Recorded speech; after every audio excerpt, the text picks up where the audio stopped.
বরিশালের বৃদ্ধাশ্রম বয়স্ক পুনর্বাসন কল্যাণ সংস্থা নির্যাতিত, অবহেলিত, নিঃসন্তান, ঠিকানাবিহীন বৃদ্ধ মায়েদের বাবাদের ফিরে লালন পালন করে আমাদের এই বৃদ্ধাশ্রমটি বরিশাল সদরে কাউনিয়া হাউজিং এ আমাদের যে ঠিকানায় সার্ভিসের সাথে দেওয়া আছে, যোগাযোগের নাম্বার দেওয়া আছে। আর পাশাপাশি আপনারা ওই দেখাইলেন দেখেছেন, পাশাপাশি আমাদের এই যে একজন বৃদ্ধ মা দেখছেন চা খাচ্ছে, যে একটু দেখানো না ভিডিওতে, চা খাচ্ছে যে মাটি দেখছেন, ওনার বাড়ি হলো চাখার গোয়ালবাড়ি। সেখানে ওনার ছেলে আছে, মেয়ে আছে, কিন্তু তাদের কাছে ওনার ঠাঁই হয় না। ওনাকে একটা নির্জন একটা জায়গায়, পরিত্যক্ত একটা জায়গা ওনাকে ফেলে রাখা হয়েছিল। এই ছেলে মেয়েরা অযত্ন অবস্থায় উনি অনেক কষ্ট পেয়েছিল। সেই সময় এই যে আমার পাশে দেখছে ওই এলাকারই যে মহিলা মেম্বার, ম্যাডাম উনি মহিলা মেম্বার,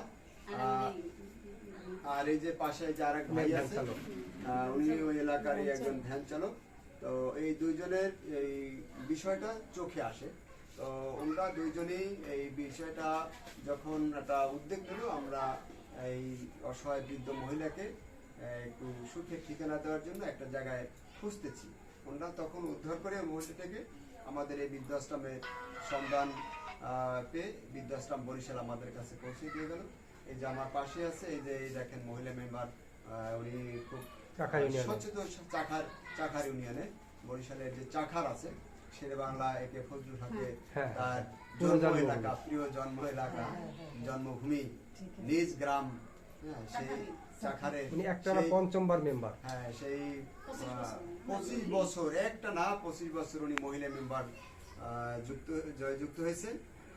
হৃদয়বান ব্যক্তি, অনেক সচেতন। এর পাশাপাশি দেখেন ওনার জন্য এই যে অনেক কিছু যে কিনে নিয়ে আসছেন, যেটা প্রয়োজনীয় প্যাম্পাস সহ আর কি। কিন্তু ওনার ছেলে মেয়েরা এগুলো কখনো কিন্তু করে নাই।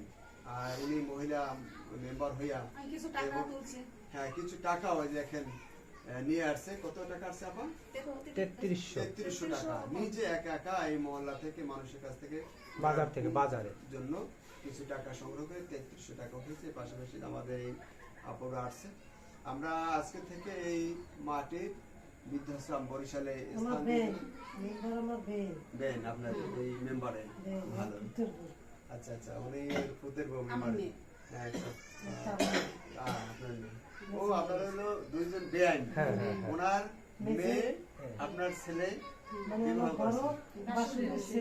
হ্যাঁ, তো দুইজনেই আন্তরিক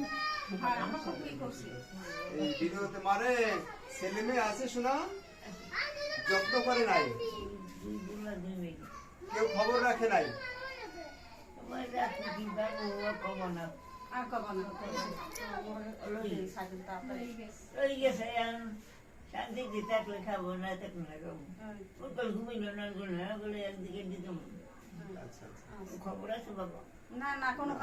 খবর নাই মা, খবর নাই। আসলে মনের ব্যথা। উনি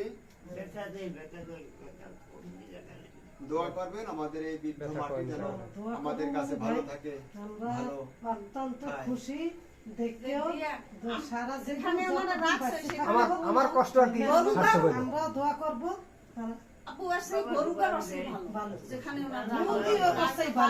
আমি বলছিলাম সুস্থ একটা লোক ওই চকিটার পরে শুধু সারাদিন থাকবে। আমি সারাদিন সকালে নামবো ভ্যান নিয়ে, ফজরের আজান নামাজ পড়ে এশার নামাজ আমি বন্ধ করবো। এই পর্যন্ত যত টাকা আমি পাবো সব ওই ছেলেটার বছর তোরে আমি দেবো। তুই শুধু তোর মার যে চকিটার পরে রাখছিস ওই চকিটার পর তুই শুধু বসে থাক, আমি বলছি আর কিছু করতে হবে না। আমার শহীদের পরে এখন আবি আমার শহরে নামাইছি যে তুই ওই শহীদ ওই জায়গাটা তুই একটু সময় থাকবি, তুই একটা রাত ঘুমাবি। ওই কেমন লাগবে? তোর ভালো লাগবে না? কোনো আলো না, কোনো ই নাই, কোনো খাবার, একটু পানি যেতে গ্লাসে মশা কামড় বিছনা বাকি কিছু ছিল না। সেখানে আমরা কোনো মানুষ বাতি দেখছে, এমন বাতি দেয় না, শেষ করতে পারে না। জঙ্গলের মধ্যে নিচে খাবাসে বাসা বাঁধছে, চোখের নিচে খাবাসে বাসা বাঁধছে চোখের নিচে। যদি আমি যদি বরিশাল প্যাসেঞ্জার নিয়ে আসি অনেক সময় আমি টিরি পাই। ওই কার্ড আছে ওনার ফাইলের সাথে যে শুভ শুভাকাঙ্ক্ষীদের আমরা ধন্যবাদ জানাই। আসলে আপনাদের ভালোবাসায় এই বৃদ্ধাশ্রমটি চলে। তো আপনারা দোয়া করবেন আমাদের জন্য, এই রকমের অবহেলিত মায়েদের বাবাদের জন্য আমরা সুখের ঠিকানা দিতে পারি, সেই কামনা মহান সৃষ্টির কাছে করে আমি মোহাম্মদ শাকত হোসেন, বৃদ্ধাশ্রমটির প্রতিষ্ঠাতা এবং পরিচালক, সবাই সুস্বাস্থ্য কামনা করি। বিদায় নিচ্ছি এই ভিডিও থেকে। ভালো থাকবেন। আসসালামু আলাইকুম ওয়া রাহমাতুল্লাহ।